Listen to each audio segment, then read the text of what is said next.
अस्सलाम वालेकुम नाज़रीन, मैं आवां जो होस्ट अब्दुल कयूम डाहिरी ऐं वारी सीट आहे प्रोग्राम पिन पॉइंट। नाज़रीन, हिन प्रोग्राम में असां मुख़्तलिफ़ इशू ते ॻाल्हि ॿोल कंदा आहियूं। अॼु बि हिकु अहम इशू आहे जंहिं ते असां ॻाल्हि ॿोल कंदासीं त फ़ौजी अदालतुनि जे हवाले सां ख़ासि तौर ते ॻाल्हि ॿोल कंदासीं त फ़ौजी अदालतूं मुल्क जे लाइ अहम छो आहिनि ऐं इन जो केतिरो किरदारु आहे दहशतगर्दी खे रोकण जे लाइ, छाकाणि त फ़ौजी अदालतुनि में मुख़्तलिफ़ जेके आहिनि सो दहशतगर्दी जा केसिस जेके आहिनि उहे हली रहिया आहिनि। पर कुझु जमायत हिकु वाहिद जमायत आहे जंहिंखे जेको आहे सो इन ते एतिराज़ बि आहे ऐं PTI तरफ़ां एतिराज़ बि कया विया आहिनि। पर माज़ी में अगरि जे ॾिसिजे त उन्हनि इन फ़ौजी अदालतुनि जी हिमायत बि कई आहे, पर जॾहिं इम्प्लीमेंटेशन थी वियो आहे फ़ौजी अदालतुनि जे हवाले सां त हाणे उन्हनि खे कुझु इख़्तिलाफ़ बि आहिनि। इन सॼी सूरत हाल ते पाण ॻाल्हाईंदासीं। असांखे टेलीफोन लाइन ते जॉइन कयो आहे सीनियर दिफ़ाई तजनिगार रिटायर्ड मेजर फवाद सिद्दीकी साहब। अस्सलाम वालेकुम फवाद सिद्दीकी साहब। जी वालेकुम सलाम सर, वेलकम माय प्रोग्राम। उन सां गॾोगॾु असांखे टेलीफोन लाइन ते जॉइन कयो आहे सीनियर सहाफ़ी बि आहिनि ऐं उन सां गॾु सीनियर तजनिगार बि आहिनि इमदाद सुमरो साहब। अस्सलाम वालेकुम इमदाद साहब। सर, इमदाद साहब, पहिरीं त मां अवां ॾे ईंदुमि त फ़ौजी अदालतुनि जे हवाले सां पाण ॻाल्हि ॿोल कंदासीं। यकीनन नवां इंट्रो मां सम्झी विया हूंदो।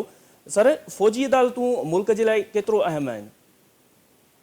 ॾिसो, जेकॾहिं पाण उसूली ॻाल्हि कयूं ऐं जेका ॻाल्हि हुजे कानूनी ऐं ॻाल्हि हुजे सियासी, त उन हवाले सां मुख़्तलिफ़ हिननि जा पासा अचनि था। उसूली तौर ते त को बि पैरेलल सिस्टम न हुजणु घुरिजे। असांजी जेका जुडिशरी आहे उनखे एॾो स्ट्रॉन्ग हुजणु घुरिजे जो उहा बग़ैर कंहिं दबाव हुजे, बग़ैर कंहिं लालच लोभ हुजे, बग़ैर कंहिं जानिबदारीअ जे उहा फ़ैसिलो करे अक्रॉस द बोर्ड इंसाफ़ जेको आहे उहा फ़राहम करे। पर बदकिस्मती इहा रही आहे त असांजी अदलिया सदाई रही आहे, धुर बि रही आहे। असांजी अदलिया एस्टेब्लिशमेंट जे हथां बि इस्तेमालु थींदी रही आहे, असांजी अदलिया पॉलिटिकल फोर्सिस जे हथां बि इस्तेमालु थींदी रही आहे। ऐं हिन वक़्तु इहो ॾिठो वञे त असांजी अदलिया जेका आहे उनजो ख़ासि हिकिड़ो टिल्ट बि नज़र आयो पिए काफ़ी अरसे खां। असां ख़ासि तौर ते बंजाल साहब वारो दौर जेको आहे सो उनजे करे जेको मुख़्तलिफ़ शयूं जेके आहिनि थींदियूं रहियूं आहिनि। हाणे जेसिताईं फ़ौजी अदालतुनि जो मामिलो आहे त जेकॾहिं असांजी एंटी टेररिज़म कोर्टूं आहिनि उहे जेकॾहिं इन क़िस्म जे मामलनि खे फौरी तौर ते उकलाइनि त पोइ ज़रूरत कोन थी पए। ऐं जेकर उहे नथियूं उकलाइनि त पोइ जेका जुडिशरी आहे, सुप्रीम कोर्ट आहे या हाई कोर्ट्स आहिनि, उन्हनि खे उन पासे वञणु घुरिजे। छाकाणि हाणे मामिलो अञा सभु ॾिस आहे। सुप्रीम कोर्ट ऑफ पाकिस्तान हिकिड़ी मशरूत इजाज़त ॾिनी फ़ौजी अदालतुनि खे फ़ैसिला करण जी। हाणे फ़ौजी अदालतूं ॿिनि हवालनि सां ठहंदियूं आहिनि। हिकिड़ी जेका माज़ी में असां वटि ठही फ़ौजी अदालत, उहा हुई उनजो जेको बुनियादु इहो हो, उनजो रीज़न इहो हुयो त बाबा छाकाणि जेके आम जज आहिनि उहे दहशतगर्दनि खां डिॼनि था, दहशतगर्दनि खे धमकाइनि था।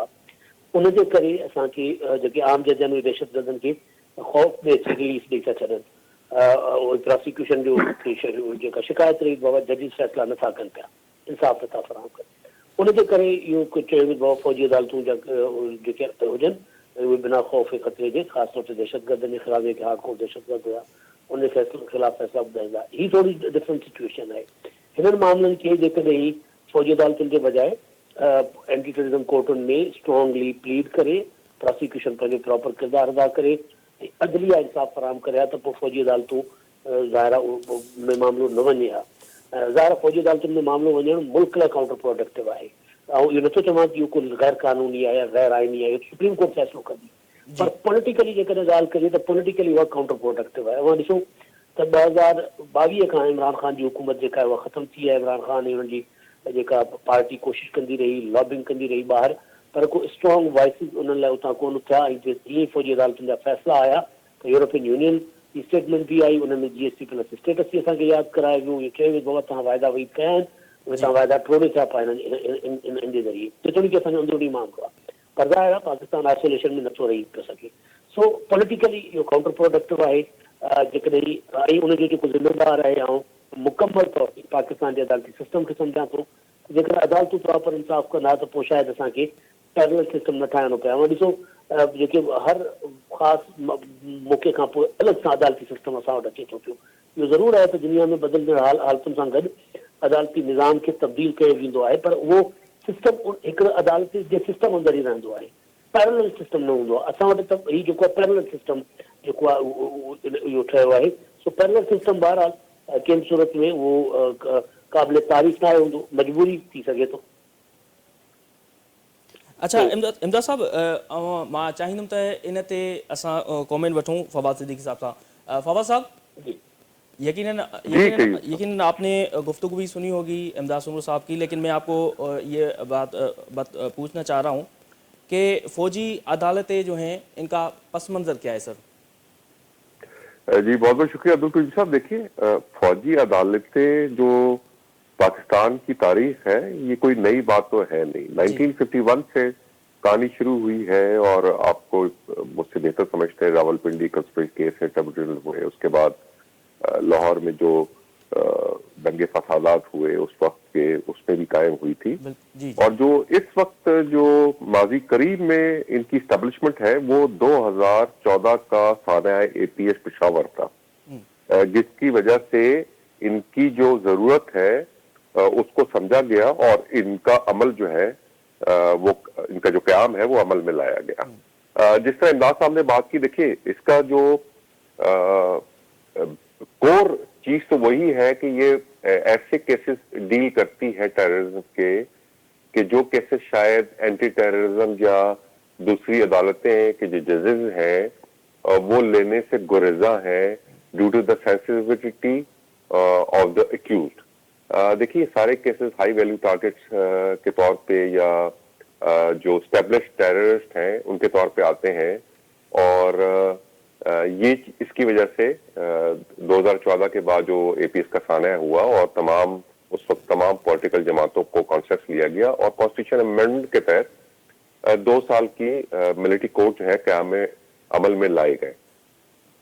दूसरी बात जो मैं अर्ज करना चाह रहा हूँ वो ये है, जिस तरह इमदाद साहब ने कहा कि ये शायद पैरेलल सिस्टम ऑफ जस्टिस है, मैं इससे थोड़ा सा इख्तिलाफ करूंगा क्योंकि फौजी अदालतों के सजा पाने वाले जो मुजरिम हैं वो हाई कोर्ट और सुप्रीम कोर्ट तक भी जो है वो अपील दायर कर सकते हैं।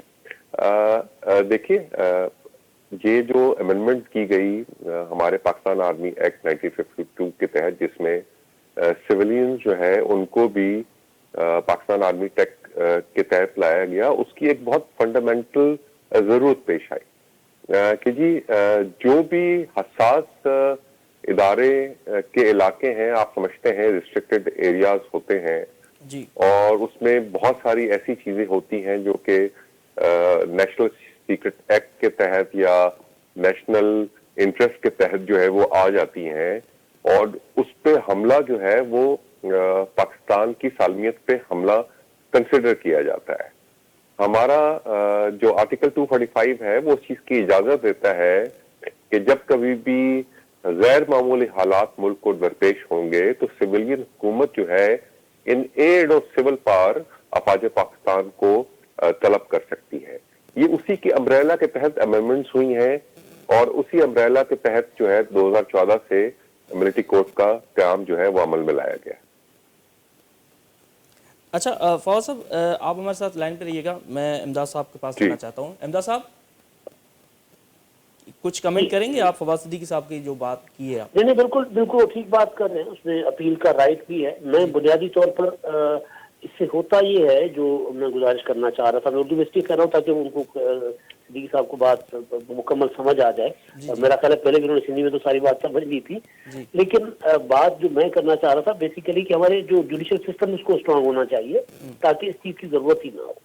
दहशतगर्दों को भी वही डील करें और अगर कोई दीगर मामला है तो उनको ही डील करना चाहिए। पैरेलल सिस्टम मुझे चवण जो मतलब बुनियादी तौर ते इहो ज़ाहिर आहे हिन विषय क्लियर आहे त ही जेका कोर्ट ऑफ अपील खां पोइ मामलो सुप्रीम कोर्ट में भी वेंदो, हाई कोर्ट में वेंदो, सुप्रीम कोर्ट में वेंदो ऐं फाइनल अपील ज़ाहिर आहे रहम जी अपील त वरी आर्मी चीफ वटि वञे थी पई ऐं जेको आख़िरी जेको हिसो आहे उहो अगेन असांजे सिविलियन सिस्टम खां ॿाहिरि आहे जेको रहम जी अपील वारो मामलो आहे।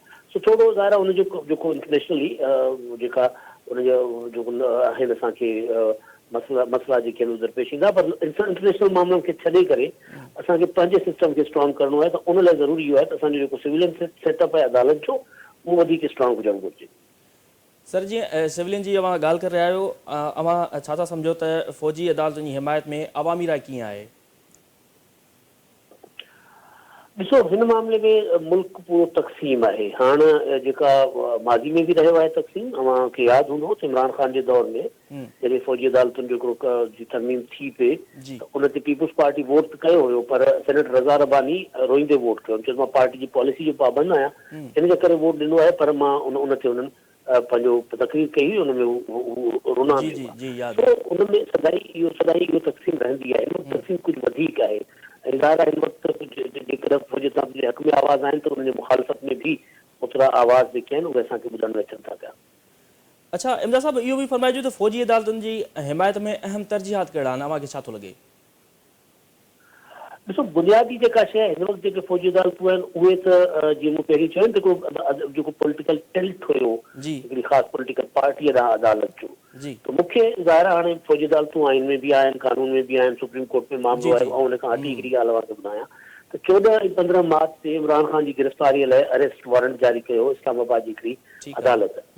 उहो अरेस्ट वारंट उन ते उहो जो 18 मार्च जो अरेस्ट वारंट हो, उन अरेस्ट वारंट जी तामील लाइ जॾहिं इस्लामाबाद जी पुलिस ज़मान पार्क लाहौर आई, लाहौर पुलिस जी मदद सां त 2 ॾींहंनि ताईं लोगो एरिया हो, पेट्रोल बम हलाया विया पुलिस ते, पथराव कयो वियो, गुलेल हलाया विया, फायरिंग कई वई ऐं उन खां पोइ लाहौर हाई कोर्ट रिलीफ ॾिनो ऐं पुलिस खे चयो तव्हां कार्रवाई रोकियो, बजाए हिन जे जो इमरान ख़ान खे चयो आहे सरेंडर कयो, अदालत चयो त तव्हां पुलिस कार्रवाई पोइ ते हटे। हिकिड़ो ठहे थो हिकिड़ो जेको तासुर ठही वञे थो त बाबा हीअ अदलिया जेका आहे जी उहा तहरीक इंसाफ़ जे ख़िलाफ़ या पीटीआई जे ख़िलाफ़ फ़ैसिला करण जे मूड में न आहे या उन्हनि खे फ़ाइदो थी ॾिए, उन तासुर जे करे मुंहिंजो ख़्याल आहे जेको 9 मई वारो साईं संगीन मामिलो हुयो उन लाइ इहो फ़ैसिलो कयो वियो त मामला फ़ौजी अदालतुनि में वेंदा, छाकाणि त जेके अवां ॾिसो न फ़ौजी अदालतुनि फ़ैसिला करे छॾिया बावजूदि हिन जे कि फ़ौजी अदालतुनि खे सुप्रीम कोर्ट जो स्टे हुयो, उन्हनि फ़ैसिला ॾेई छॾिया जेके 105 केस हुया हुननि वटि, ठीकु आहे ग़लति उहो अलॻि मामलो आहे। एंटी टेररिज्म कोर्ट्स मां अञा ताईं सिर्फ़ु 2-3 केसिस डिसाइड थिया आहिनि, हिकिड़ो गुजरांवाला में आहे, रावलपिंडी जा केसिस आहिनि, लाहौर जा केसिस उते जो उते पिया आहिनि,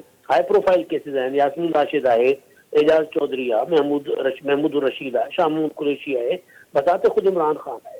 इन्हनि जा केसिस जेके आहिनि अञा ताईं एंटी टेररिज्म कोर्ट जो बुनियादी मक़सदु हुयो त स्पीडी ट्रायल थींदो, फौरी तौर ते फ़ैसिला थींदा, इन मक़सद लाइ अदालतूं ठाही वियूं ऐं उन्हनि अदालतुनि में बि जेकर 1.5-2 साल हाई प्रोफाइल केस ऐं जंहिंमें मुल्क जो ताक़तवर तरीन दायरो जेको आहे उहो मुतासिर हुजे, उहो फ़रीक़ हुजे हिकु तरीक़े सां, त उन जा केसिस बि जेकर न ॿुधा वञनि या उन्हनि जो उकलाव न थिए, फ़ैसिला न अचनि त ज़ाहिर आहे पोइ इन अप्रोच तहत इन सोच ऐं इन तासुर जे करे फ़ौजी अदालतूं जेके आहिनि 9 मई जे हवाले सां क़ाइमु थियूं आहिनि। इमदाद साहब हिकिड़ो सियासी सवाल आहे मुंहिंजो अव्हां खां कंदुमि, सियासी सवाल आहे इहो मूंखे ॿुधाइजो त पीटीआई बानी जो अव्हांखे छा थो लॻे, छो त अव्हां जा मुख़्तलिफ़ ब्लॉग्स बि जेके आहिनि मां ॾिसंदो आहियां, जेकी अव्हां कंदा आहियो, अव्हांजी टीम आहे तमामु सुठो कमु पई करे, इन हवाले सां ॿुधाइजो त फ्यूचर में अव्हांखे छा थो लॻे त छा पीटीआई बानी जो जेको केस आहे उहो बि फ़ौजी अदालतुनि में वेंदो, छो त 9 मई वारी तलवार जेका आहे उहा लटके पई हुनजे। न मूंखे नथो लॻे, इहो हिकिड़ो ख़ौफ़ ज़रूरु आहे, बज़ाते ख़ुदि इमरान ख़ान खे बि इहो ख़ौफ़ आहे त उन जा केस फ़ौजी अदालत में वञी सघनि था, पर मुंहिंजो ख़्यालु आहे जेका पाकिस्तान जा जेके फ़ैसिला साज़ आहिनि उन्हनि जेके इहो डिसाइड करे छॾियो आहे इमरान ख़ान जो केस जेको आहे फ़ौजी अदालतुनि में न वेंदो, मेरिट ते वञण जे बावजूदि न वेंदो, जीअं मूं पहिरियों चयो पॉलिटिकली काउंटर प्रोडक्टिव हूंदो, जेकॾहिं इमरान ख़ान जो केस मेरिट ते बि फ़ौजी अदालत में वञे थो, मेरिट ते बि सज़ा अचे थी त उनजी ज़ाहिर आहे हिकिड़ो साबिक़ वज़ीर आज़म आहे, हिकिड़ी वॾी पॉलिटिकल पार्टी जो लीडर आहे, त उनजी हिकिड़ी लॉबिंग बि आहे इंटरनेशनली, त उन जा जेके रिपरकशन आहिनि उहे पाकिस्तान ते संगीन ईंदा, बजाए उन सज़ा जे जेको सज़ा जो फ़ाइदो आहे उहो नुक़सान में तब्दील थी वेंदो। उनजे करे ख़ौफ़ जे विच ते इहे ॻाल्हियूं न पियूं थियनि, बानी पीटीआई राज़ी थी वियो आहे ॻाल्हियुनि जे लाइ, ॻाल्हियुनि जो ॿियो दौर बि मुकमल थी वियो, इहो खोड़ सारा एलिमेंट आहिनि, खोड़ सारा एलिमेंट आहिनि, 26 यानी तरमीम वॾो एलिमेंट आहे। इमरान ख़ान जी ख़्वाहिश कोशिशि हुई त पंहिंजो या हुनजो ख़्यालु हुयो त मंसूर अली शाह साहिब चीफ जस्टिस थी वेंदा, जंहिंजो हुननि इज़हार कयो बि पियो त उहे ईंदा त हुकूमत घर हली वेंदी, सो उनजे करे हू जेको चवंदा आहिनि त घटके खड़ा आहे कप्तान, उनजे करे हू ज़रा थोरो हडगर्मी ते हुयो, पर जीअं ई हुनखे ख़बर अंदाज़ो थी वियो मंसूर अली शाह साहिब चीफ जस्टिस न थिया त उन खां पोइ हू ॻाल्हियुनि वारे पासे आहिनि। अव्हां जेकॾहिं टाइम लाइन ॾिसो त ही अक्टूबर ऐं नवंबर खां पोइ इमरान ख़ान साहिब जेके ॻाल्हियुनि हुकूमत सां ॻाल्हियुनि जेको आहे उन्हनि ज़िक्र शुरू कयो आहे, पोइ पाण ई पेशकश कई आहे। सो इमरान ख़ान साहिब जी जेका आख़िरी आस उमेद हुई उहा पाकिस्तान में मंसूर अली शाह साहिब हुआ, उहा चीफ जस्टिस कोन थिया, उन खां पोइ हाणे आख़िरी उमेद हुनजी ट्रंप आहे। 20 जनवरी खां पोइ हफ़्तो 10 ॾींहं इमरान ख़ान साहिब ॾिसंदा, जेकॾहिं ट्रंप हुन लाइ को सीरियस एफर्ट कनि था ठीकु आहे, न त इमरान ख़ान अञा वधीक हेठि लेवल ते अची ॻाल्हियूं कंदा। ठीकु आहे इमदाद साहब, अव्हां थोरो लाइन ते रहजो, मां चाहींदुमि त फवाद सिद्दीक़ साहब ॾे बि असां वञूं, उन खां बि सवाल कयूं। फवाद साहब, अव्हां पहिरीं त अव्हां खां इहो पुछणु चाहींदुमि त तव्हां कमेंट कंदो हिन ॻाल्हि ते? किस चीज़ पे अब्दुल करीम साहब? मैं ये कह रहा था कि जो पीटीआई बानी का जो केस है, क्या वो फौजी अदालत में जा सकता है, उसकी हियरिंग हो सकती है? देखिए, जो चार्जेस लगे हैं 9 मई के हवाले से, उसमें तो वो मिलिट्री कोर्ट्स के ही केस बनता है जो अल्टीमेटली वहां जाना चाहिए। ओके, लेकिन मैं इस बात पे इमदाद साहब से जरूर इत्तेफाक करूंगा ठीक है। कि शायद ये एक स्टेप पीछे रहकर इसका जो मसला है वो हल हो जाएगा, और जो बानी पीटीआई है उनका जो केस है या उस तरह के हाई प्रोफाइल के जो पॉलिटिशियंस उनका केस है वो शायद मिलिट्री कोर्ट में ट्राई ना हो। अच्छा सर, मसला हल हो जाएगा इसका मतलब ये हुआ कि बानी पीटीआई बाहर आ रहे हैं, या सिर्फ मिलिट्री कोर्ट के हवाले से बात करें आप? देखिए, मैं तो आपसे मिलिट्री कोर्ट के हवाले से बात कर रहा हूं, क्योंकि वैसे जो आपने वैसे आ अभी रहे या नहीं आ देखा रहे सर? जी, इसके बारे में तो मैं शायद कमेंट ना कर सकूं, क्योंकि मेरे इल्म में इस तरह की चीजें सियासी तौर पे होती नहीं है अब्दुल कईम साहब। लेकिन मैं जो मिलिट्री कोर्ट के हवाले से मैं तो तजिया ही कर सकता हूं कि जिस तरह आपने देखा सर कि सजा याफ्ता इस पर होकर भी भी तजिया कर ले, अगर हो सकता है तो, अगर मुमकिन है तजिया कर सकते हैं, कोई एनालिसिस? देखिए, मैं आपको जिस तरह मैंने पहले अर्ज किया था अब्दुल कईम साहब के सियासत के ऊपर मेरी इतनी नजर नहीं है, तो जी जी जिस जी जी बिल्कुल फवाद साहब, बिल्कुल आपसे तजुर्बा ना हो भी तो बात हुई शायद। थी जी। ठीक है इमदाद साहब, आप अवां कीअं था सम्झो, छा पीटीआई बानी वाकई ॿाहिरि जेल खां ॿाहिरि अचे पियो, या ये अफ़वाह आहिनि, या पीटीआई जेका आहे सो मुकमल तौर ते डिपेंडेंट थी वई आहे अमेरिका ते? छो त पहिरीं त साइफ़र में अमेरिका जे ख़िलाफ़ सख़्तु हिकिड़ो मौक़िफ़ हुयो पीटीआई जो, वरी उन खां पोइ जेको आहे सो मौक़िफ़ खां पोइ ते हटी विया, हाणे वरी अमेरिका जेको आहे सो हीअ पीटीआई बानी जेका आहे, पीटीआई जा जेके बयान अचनि था लीडरशिप जा, उहे ट्रंप जे हवाले सां काफ़ी सारियूं शयूं ॻाल्हियूं जेके आहिनि पॉलिटिकल शोज़ में बि कनि था। इन हवाले सां मां छा चवंदा, छा वाकई पीटीआई बानी ॿाहिरि पियो अचे? ॾिसो, मूंखे त ॿाहिरि नज़र नथो अचे इमरान नथो ख़ान अचे, बेजड़ में अच्छा। कुझु महीननि में, या मुमकिन आहे शायदि 2025 में ॿाहिरि न अचे। हाणे ओके। मसइलो इहो आहे त हुकूमत खे बि को शौक़ु कोन्हे, एस्टेब्लिशमेंट खे बि को शौक़ु कोन्हे त इमरान ख़ान खे जेल में रखिजे।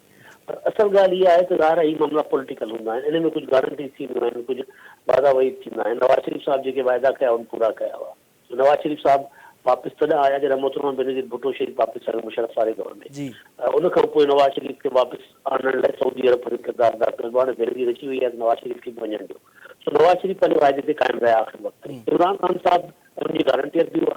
इमरान ख़ान जेके बि वाइदा करे थो उनजी का ज़मानत ॾियण लाइ पीटीआई जे अंदरां बि केरु तयारु कोन्हे। सो उनजे करे जेके पॉलिटिकल अरेंजमेंट्स थींदा आहिनि उन में ज़ाहिर आहे कुझु गारंटीज़ हूंदियूं आहिनि, कुझु ज़मानतूं हूंदियूं आहिनि, उहे वरी कुझु एतबार हूंदा आहिनि। इमरान ख़ान साहब खे केरु एतबार करण लाइ तयारु कोन्हे। हाणे अदालतुनि मां इमरान ख़ान आज़ादु थी वञे, कुझु नथो थी सघे, पर जेको अरेंजमेंट आहे ॻाल्हियुनि जे ज़रिए मूंखे इमरान ख़ान आज़ादु थींदे नज़र नथो अचे। अमरीकी सदर ट्रंप जेकॾहिं पाकिस्तान ते ज़ोर विधो इमरान ख़ान खे आज़ादु करण लाइ, त उहो कयूं साहब इमरान ख़ान लाइ काउंटर प्रोडक्टिव हूंदो। उन खां पोइ इमरान ख़ान जी आज़ादी जेका आहे, जंहिंजा इम्कान आहिनि उहे घटिजी वेंदा। ईअं बि ॾिसो, रिचर्ड गिनेल जेके शयूं करे पियो, जेको कुझु चए पियो, उहो पीटीआई जे अगेंस्ट पियो वञे। सॼो कुझु माहौल पीटीआई जे अगेंस्ट चए पियो। पाण इहो सवाल कयो था पिया त किथे साइफर वारो ग़ुलामी नामंज़ूर वारो बयानियो ऐं किथे अमेरिका जी ग़ुलामी।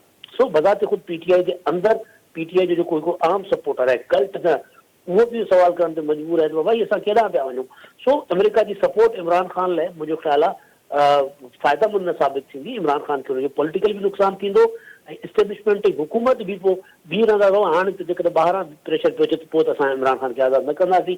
असांजो माज़ी में रिकॉर्ड रहियो आहे, एटमी धमाकनि वारो मामिलो हुजे, शकील आफरीदी खे आज़ादु करण वारो मामिलो हुजे, खोड़ सारा अहिड़ा मामला आहिनि जंहिंमें पाकिस्तान स्टैंड वरितो आहे। अव्हांखे यादि हूंदो सवाला चेक पोस्ट ते हिकिड़ो हमिलो थियो हुयो, नेटो फोर्सिस कयो हुयो। उन खां पोइ पाकिस्तान अमेरिका खां माफ़ी वठाई हुई। सदर ज़रदारी साहब जो दौर हुयो, वज़ीर आज़म यूसुफ गिलानी जो दौर हुयो। बोन कॉन्फ्रेंस जो पाकिस्तान बाइकॉट कयो, अमेरिका माफ़ी वरिती हुई हुन ते बाक़ाइदा। सो असां जेको रिकॉर्ड रहियो आहे त जिते पाकिस्तान स्टैंड वठणु चाहींदो, टाइम जेको आहे सो ख़तमु थियण ते वञी रहियो आहे। मां चाहींदुमि त फवाद सिद्दीक़ साहब सां हिकिड़ो सवाल कयां, अव्हां सां बि हिकिड़ो सवाल कंदुमि। फवाद साहब, ये फरमाइएगा कि फौजी अदालतों के हवाले से मुस्तकबिल में आप कैसे देख रहे हैं फौजी अदालतों को, ये कायम ही रहेगी? जी देखिए, फौजी अदालतें जो है ये बेसिकली वक्त की जरूरत के तौर पे इनका क़याम जो है वो अमल में आता है। ये वैसे जो फौजी अदालतें हैं जिनको आप मिलिट्री कोर्ट का नाम देते हैं, ये तो एक स्टैंडिंग अदालतें हैं जो हमारे अपने अफवाज पाकिस्तान में मौजूद होती हैं और उस पे जो तादीबी कार्रवाइयां हैं या डिसिप्लिनरी एक्शंस हैं जो अफवाज पाकिस्तान के लोग एम्प्लॉयज होते हैं उसके खिलाफ कोर्ट इन्हीं मिलिट्री कोर्ट्स में जो है वो ट्रायल्स चलते हैं और इसी तरह ये कायम रहती हैं। लेकिन इसका इम्पैक्ट सिविलियन में आने के लिए वो तो कॉन्स्टिट्यूशन के ऊपर मुनहसर करता है, हालात के ऊपर, कि अगर इस तरह के खुदा न खास्ता हालात जिस तरह के आजकल के हालात हैं, आप देखें KPK के या बलुचिस्तान पे, तो वो with consensus and with due legal process जो है फौजी अदालतों का क्याम जो है वो अमल में आता है। जिस तरह मैंने आपसे अर्ज किया 2015 में 2 साल के लिए हुआ, फिर दोबारा उसकी अमेंडमेंट की गई और वो आके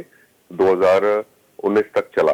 तो अगर आगे भी जिस तरह जरूरत पड़े, आप देखिए इस दफा सुप्रीम कोर्ट ने भी जो है वो कंडीशनल अप्रूवल दिया है कि जो फौजी अदालतों में केस चल रहे हैं उनकी जो वर्डिक्ट्स हैं वो सुना दिए जाए, जिसकी वजह से आप देखें इस वक्त 61 से ऊपर जो है वर्डिक्ट्स आ गए हैं और 19 जो मुजरिम है उनको जो है वो माफी भी दे दी गई है।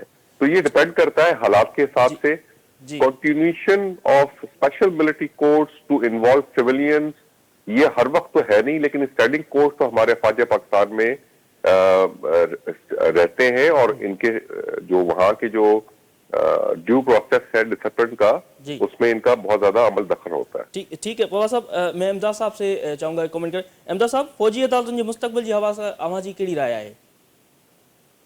ॾिसो, बिल्कुलु फवाद साहब ठीकु चयो त फौजी अदालतूं वारे सिविलियंस लाइ त उन ते त असां ॻाल्हि करे सघूं था। जेकर हिननि केसिस खां पोइ का ज़रूरत न आहे त पोइ सिविलियन जे हवाले सां फौजी अदालतूं ज़ाहिर आहे उहे न कंदियूं या उहे एक्टिव न हूंदियूं, पर ही ज़ाहिर आहे हिकिड़ो फौज जो अंदर जो जेको सिस्टम आहे उन में त ईअं ई कमु कंदियूं रहंदियूं आहिनि जीअं असां वटि आम अदालतूं कमु कनि थियूं, पर ज़ाहिर आहे उहे पब्लिक डोमेन में न आहिनि हूंदियूं, उन्हनि जी ख़बर ॿाहिरि न ईंदी आहे रोज़ाना जी बुनियाद ते त न सही, पर हिकिड़ो मामूल असां जेके फौजियुनि जा केस थियनि था पिया उहे इन्हनि अदालतुनि जे ज़रिए डील थींदा आहिनि, सो उहे त रहनि जो क़ाइम।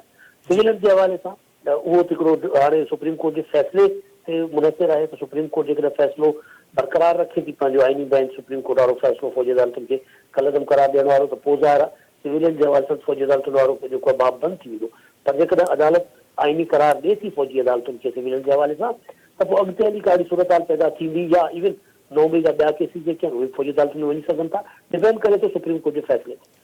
ठीकु आहे इमदाद सुमरो साहब, फवाद सईद साहब, अवां असांखे वक़्तु ॾिनो, अवां जी वॾी महिरबानी बणिजे। जी नाज़रीन, असां हिन वक़्तु प्रोग्राम में ॻाल्हि ॿोल करे रहिया हुआसीं ख़ासि तौर ते मिलिट्री कोर्ट्स यानी कि फ़ौजी अदालतुनि जे हवाले सां, त फ़ौजी अदालतूं मुल्क लाइ केतिरो अहम आहिनि, उनजो केतिरो किरदारु आहे दहशतगर्दी खे रुकण में। अव्हां खे यादि हूंदो फौजी मिलिट्री जेको आहे सो जेको कोर्ट्स आहिनि उन्हनि मुल्क जे बचाव जे लाइ जेको आहे सो अहम किरदारु अदा कयो आहे। उन सां गॾोगॾु जेको आहे सो दहशतगर्दी खे ख़ासि तौर ते रोकण जे लाइ उहो जेको आहे सो उन में बि ख़ासि किरदारु अदा कयो आहे। उन सां गॾोगॾु मां अव्हांखे ॿुधाईंदो हलां त फ़ौजी अदालतुनि में सिर्फ़ु इहो न आहे त जेकॾहिं केस वञे थो त उन खां पोइ उन को रहम जी अपील न आहे या ॿियो उहे रहम जी अपील बि करे सघंदा। अव्हांखे यादि हूंदो 2 ॾींहं पहिरीं जेको आहे तो DGISPR बि हिकिड़ो स्टेटमेंट जारी कयो त 9 मई जे हवाले सां उन्हनि जेको आहे सो जेके आहिनि उन्हनि खे जेको आहे सो रहम जी अपील जेको आहे उनजी मंज़ूर कई वई आहे, उनखे आज़ादु कयो वेंदो। त यानी कि हिकिड़ो वॾो किरदारु रखियो आहे, हिकिड़ो वॾो अहमियत आहे जेको आहे सो फ़ौजी अदालतुनि जो मुल्क जे हवाले सां, ऐं फ्यूचर में बि इहे क़ाइमु रहंदियूं, इहो चवणु हुयो तजनिकारनि जो। इन वास्ते प्रोग्राम असां पुॼाईंदे पहुतो, मूंखे ॾींदा इजाज़त। अल्लाह हाफ़िज़।